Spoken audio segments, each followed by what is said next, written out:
Welcome to the CEC Report. It's the 18th of July. I'm Robert Barwick and I'm joined by CEC leader Craig Isherwood. Welcome, Craig. Yeah, thanks, Robbie.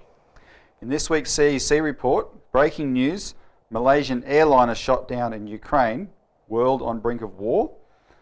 Murray report sets stage for Australian bail-in law, and the CEC's role in destroying the carbon tax. So first, Malaysian airliner shot down in Ukraine, world on brink of war. And Craig, this is a totally shocking story, obviously. It's morning here, Friday. And I just like waking up in the morning to the radio, this sort of news, Robbie, but this is the nature of these incidents, that they're designed for maximum shock and awe. Well, that's absolutely true.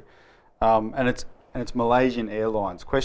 The fact that it's Malaysian Airlines, Craig, is just asking even journalists are not allowed to discuss conspiracy theories, right? No. But even the ABC on its website is saying, is this just some kind of bizarre coincidence? How can it be with the fact that it's Malaysian Airlines? It's happened to it twice.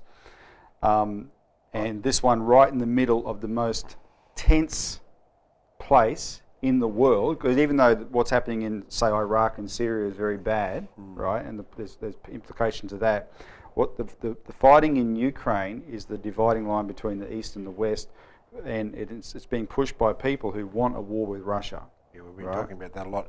I think it's important, Robbie, that we don't get into this idea of becoming Sherlock Holmeses, and doing what Sherlock Holmes is known to do, is examine each piece of evidence in a bitwise way, and then try and construct the truth of what's going on here. And what you've just alluded to is the fact that we have a certain condition in the world today, so overarching condition that governs the events that are taking place. It's not the other way around. These events themselves don't govern what's going on in the world, but the other way around. And I think that's a very important context within which to look at this. No, exactly. Because there's a lot of things that just don't make any sense otherwise. No, exactly. And what people do have to, they'll be giving a lot of information, and what they've got to understand though is that just like the 9/11 report, Craig, which the official report in Washington has 28 pages that to this day are still classified, that no one is allowed to read, that deal with the Saudis. There will be an official, especially our side, the Anglo-American side, the people who want to blame Russia for this, because they do want to blame Russia, right? There'll be an official announcement, this is what's going on. And people do have to pay attention to the details of what they're seeing at the moment, because I just want to emphasise one little fact that people can see for themselves, and we'll see where this bit of information goes. But it is a sort of a contradictory fact that might raise questions. So we're told it's been shot down, that's been established. But if you look at the footage, this is the raw footage that's attributed to this plane exploding on the ground. You can see it on the screen now. This is the explosion footage that's taken from a long distance away. There is no smoke plume coming down from the sky to that site. And that's just a strange thing, because if a plane had been shot down by a missile, it surely would have been on fire and burning as it hit the ground. And where's the smoke plume? Or there would have been massive amounts of debris falling out of the sky as well, because if a plane's breaking up in midair, exactly, you'd expect there to be multiple streams of smoke. Now, so anyway, let's just talk about the strategic context in more detail. Yeah, I think that really is the issue here, Robbie. Yeah. So, like I said, the Ukraine government has quickly blamed it on Russia and called it terrorism. And Craig, it is instantaneous, by the way. Exactly, and it is possible that it might just be the most terrible mistake ever made, right? But anyway, we're not going to go there. So that they want to blame it on Russia. Of course, the people in the United States who backed the coup by fascists, actual neo-Nazis, to topple a democratically elected Ukraine government and install this new government as a way of provoking a war with Russia. They want Russia to be blamed for this. So who wants war? We've been exposing this, Craig, for the last 2 years, that there's a big drive between the Anglo-American side of things and the Russians and Chinese especially, and isn't it driven by the financial collapse that the world is still embroiled in? Yes, but also what Russia is now initiating, particularly with Putin and his visit to Argentina in the last week or so, and the role of the BRICS countries, Brazil, Russia, India, China, and South Africa. Yeah, all of those, those 5 countries, they're now looking at opposing what's happening in Argentina. They've come out forcibly and said, we're not going to allow these vulture funds, i.e. the nature of the British Anglo financial system, to govern financial policy for sovereign nation states. Yep. That's not some small issue, Rob. That's huge. And Craig, you've identified the BRICS, which is 5 countries, but then they're big countries. That's why they're an alternative power bloc to the Anglo-Americans. But on the Argentina issue, a whole host of other countries, almost all of the South American countries, and stacks of others have sided with Argentina against Wall Street and London, and including France. And this is interesting because I want to make this point. You see here a motive for why this kind of provocation can be set up. Because when the world is dealing with the economic crisis, the Anglo-Americans, who represent the power elite in London and Wall Street, they're trying to preserve that system where through globalisation those banks can dictate to the world. That's the system they're trying to preserve, and it's been in collapse since 2008.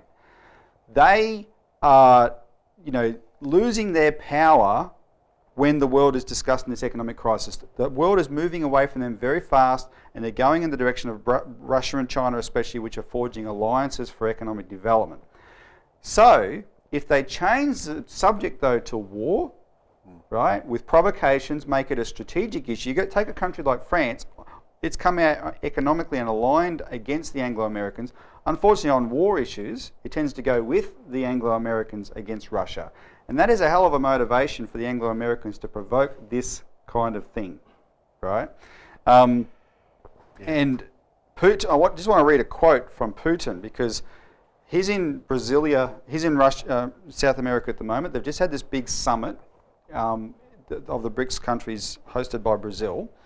Now, they've announced at that summit they're going to set up an alternative to the IMF and the World Bank. And that's huge, because what you have is, you've got London and Wall Street loaning, they loan money to countries, right? And the problem with loaning money to countries is a bank or a collection of banks don't have a lot of direct power over a government. So in the case of Argentina, the Argentinians have said, listen, we're not going to pay back that debt on the terms you loaned it, because it's going to kill us to do so. That, as the Argentine president says, the dead can't pay debt. We will restructure that debt on different terms. And when they did that, 90% of the creditors accepted it. Only these vulture funds said no. But see, then the IMF and the World Bank come into play, because they do have collective power. They represent the nations, and they start dictating to the government on behalf of London and Wall Street. So the BRICS saying, we're going to set up an alternative to the IMF and the World Bank, that's a declaration of war on London and Wall Street. But this is an economic alliance that's building here. But Vladimir Putin made this point yesterday, that the economic alliance is translating into strategic power, which is capable of stopping the Anglo-American war plans. And he pointed out Syria. He said, it is, quote, it is thanks to Russia and China's firm stance in the UN Security Council, with support from other BRICS participants, that we were able to rally most international dialogue participants, including the EU and the United States, and prevent a foreign invasion in Syria, achieving the elimination of Syrian chemical weapons, end quote. Now, if Russia hadn't been successful last year in doing that, and the Anglo-Americans who wanted a war in Syria got their way, what would the world look like today? Well, I think, Rob, a complete mess. Exactly. You've been you're looking at another Iraq situation. In Syria, you're looking at another Afghanistan. Combine the two, you're in a very sensitive part of the world in Syria. I mean, this would be a complete Middle Eastern disaster. Yeah, and I got one last question for you though, Craig. So Russia succeeded in that. Russia, China, the BRICS countries succeeded in stopping that. The outcome has been better. You've got this ISIS crisis now in Iraq, Syria, which is the fault of the people who started the Iraq war in the first place. But in the context of the Anglo-Americans losing their power here, you've got developments inside Britain and the United States in both countries, where well-meaning patriots in both countries are also saying, hang on, we don't want to be war powers. Why do we want to go to war in these countries? And they're moving to impeach Obama. There's big moves afoot to impeach Obama in America, and even impeach Blair retroactively in the United Kingdom. Is it possible that the timing of this incredibly shocking event that's just happened today has something to do with that? Well, Robbie, let's go back to what I said to start with. When you look at these individual events, they come in a context. And this is a huge idea. The fact that the President of the United States is on the verge of being impeached because he has committed war crimes. Look at, for example, Libya and the invasion of Libya and so forth. Drone killings. Drone killings of American citizens and so forth. There's plenty of evidence to impeach this guy. And the fact is that the political will is building very much inside the United States to get rid of him because he's being seen as a liability. Now, but he might be a liability to the British as well. We don't know. But the point is that when you look at the momentum building, the way that you try and stabilise the situation is create chaos and create war, where these sorts of impeachment proceedings become seemingly more difficult. Now that doesn't mean it is more difficult. It, in fact, might be the opposite. It's a very, very fluid situation. But what you can see definitely is that they're just looking at the pairwise or the small particulate pieces of information being thrown out there are being governed top down by something else. Well, Craig, before I will point out that in this particular part of the world, Ukraine, it's so easy to stage provocations to lead to bigger events, and of course the one I'll cite is the provocation that toppled the elected Ukrainian government that was pro-Russian to replace it with this current one was all these sniper deaths in the Maidan, the independent square. And that's never been investigated. Exactly. Except it is admitted even by the people that are now in the new government that when they blamed it on the old president and it wasn't him, it was on their side, it was done, and it would have been done by certain paramilitary forces, etc. So these provocations are easy to pull off and they have huge consequences. So anyway, this is a very raw, I should add a disclaimer, don't take anything said here as absolute in terms of details, we're as shocked as everybody else, but question, and we will obviously pay a lot more attention to this in coming weeks. But let's take a break now, and when we come back, we're going to talk about the financial system inquiry in Australia.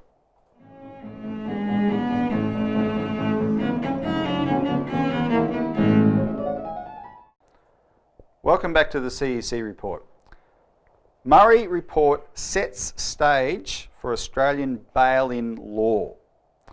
Now, Craig, this week, the financial system inquiry that Joe Hockey set up to be a grandson of Campbell or a granddaughter of Campbell or whatever he called it. So it's produced its interim report. But let me just explain the Campbell thing. So in 1979, John Howard and John Hewson set up the Campbell Report, which was this landmark inquiry into the financial system. That's what unleashed the slash and burn privatisation and deregulation that totally transformed our economy.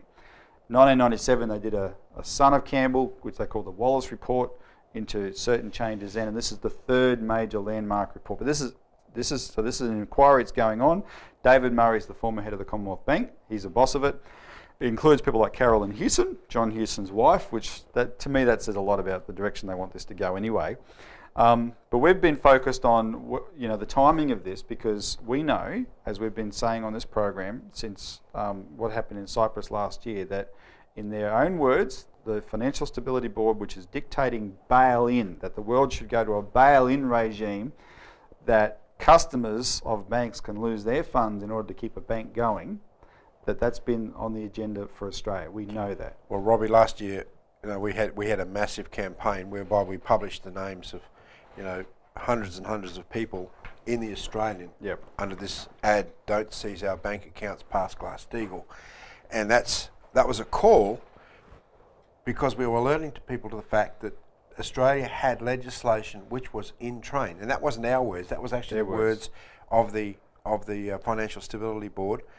We also have published since then a magazine called Glass-Steagall Now, which is the antidote to bail-in, which means Glass-Steagall is the policy that was put in place by Roosevelt in the 1930s to separate out the legitimate commercial banking system, quarantine it and protect it from the parasitical investment and merchant banking, which has today got billions upon trillions, quadrillions of derivative debts and other things in it that are literally destroying the entire financial and monetary system of the world. So what we've said is that this policy of bail-in, which is to steal people's bank accounts, to take their money, is a policy coming to Australia? Now, the officials in hockey, no, we're never going to have this policy. This policy's not coming to Australia. There are no plans to There are seize no Australian plans. bank We've had that in accounts. black and white. We've had that in writing. We've had MPs write to us say, you're wrong, this is not happening, this is not on the government's agenda. Well, that is absolute crap. Have now a look at the interim Murray report and you can see exactly this is their intention. And, Robbie, anyone who's looking at this knows that there is no other options other than to steal people's accounts unless you have Glass-Steagall. Well, that ties into what we were talking about before the break, Craig, because the bottom line is bail-in is the way that London and Wall Street have identified will preserve their power. Because here they have, the latest figures is global derivatives have shot up 20% in the last 12 months. Now, they'd stagnated for about 5 years after the GFC and they've erupted again. Official estimates put them at close to 1 quadrillion. Non-official estimates, because a lot of it gets hidden, put it close to 2 quadrillion, $2,000 trillion worth of these things. So they want to preserve those bets. That's the core of their system there. They're just betting on everything and they want to preserve those bets. And of course, in 2008, when Lehman Brothers was allowed to collapse, when it defaulted, see, when you have derivatives, you make a bet with someone else and that someone else is called a counterparty. And when Lehman defaulted on its obligations to its counterparties, that's what melted down the system and that's why they stepped in and bailed it out. So they know that if they kept bailing out, taxpayers would jack up because, look, we've just let all the car companies go to hell and whatever. We don't bail them out, don't bail out people that actually give people real jobs, but when it comes to banks, we bail them out. So they said, how do we do this in another way?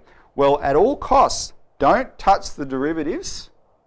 We preserve those. We need a system of making sure someone else pays, and in Cyprus they put in practice for the first time this idea, let's make the depositors pay, right? Because then there won't be what they call contagion.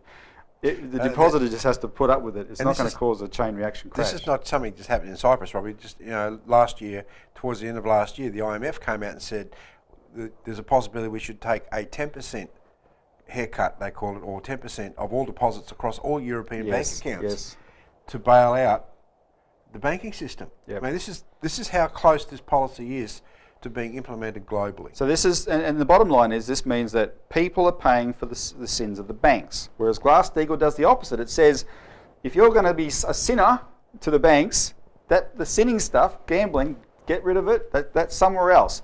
The only thing governments protect is what looks after people, which is deposits, etc. So that's a good. Let's take a quick break here, Craig. When we come back, we'll talk about how this particular report is setting Australia up.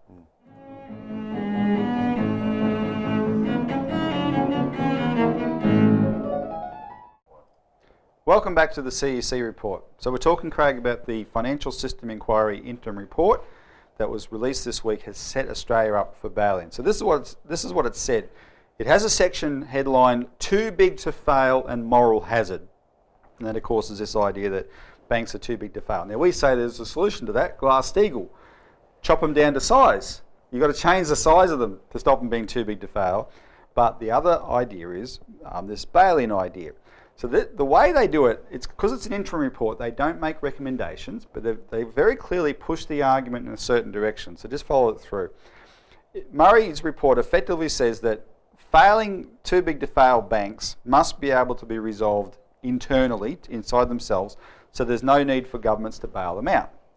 However, it adds a caution. The bank's creditors will have to accept losses. And then it says there's a problem with that because a lot of the creditors are other banks. And if you impose one bank's losses, a failing bank's losses on other banks, you can trigger a chain reaction of failures. This is called contagion, right? Therefore, Murray asks very nicely, accepting that creditors have to bear losses though, right? Which creditors are best able to absorb losses in a way that doesn't risk financial instability? And this is his specific question. He says, is it possible to reduce the perceptions of an implicit guarantee for systemic financial institutions by imposing losses on particular classes of creditors during a crisis without causing greater systemic disruption? If so, what types of creditors are most likely to be able to bear losses? And Craig, by putting it that way, there's only one answer. oh, those unsecured ones, otherwise known as depositors. Right, that's where they're pushing it, and what they're protecting, of course, is the derivatives that we were talking about before the break, because the one area of a bank activity where its defaults will affect another bank is derivatives, because they're so large. These are trillions of dollars of these things, right?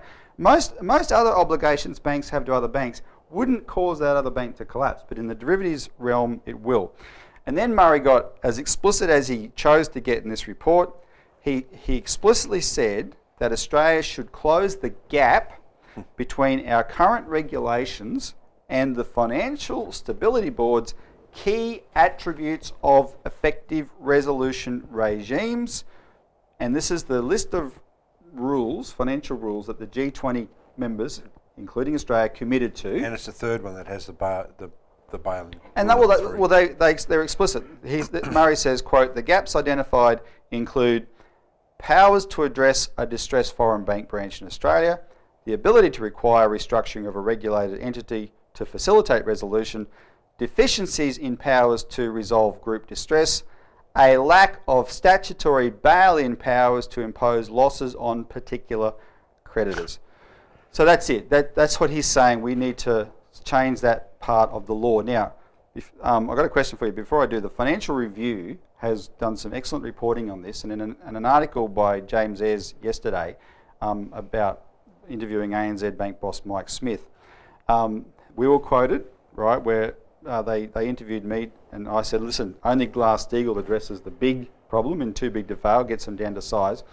But Ayres said that the Treasury refused to confirm whether it was working on bail-in legislation. But if it refused to confirm, it also refused to deny, right? Anyway, so here's the thing. Do you get the impression, given this is an interim report, and given that the final report, Craig, is due in November, just before the G20 summit. Now, is that Mark Carney, who's the boss of the Financial Stability Board and the Governor of the Bank of England, he identified the Brisbane G20 summit as the deadline for countries to enact bail-in.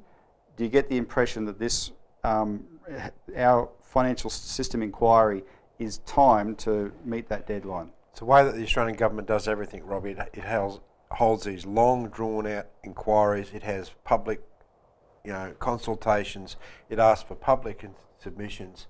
But that is basically to push an agenda that's governed top-down, as we've seen already from the FSB. Australia is on the FSB. We sit on the Financial Stability Board. Yep. The intention is to bring in bail-in. This is just the process that you go through in order to have a policy that people don't want.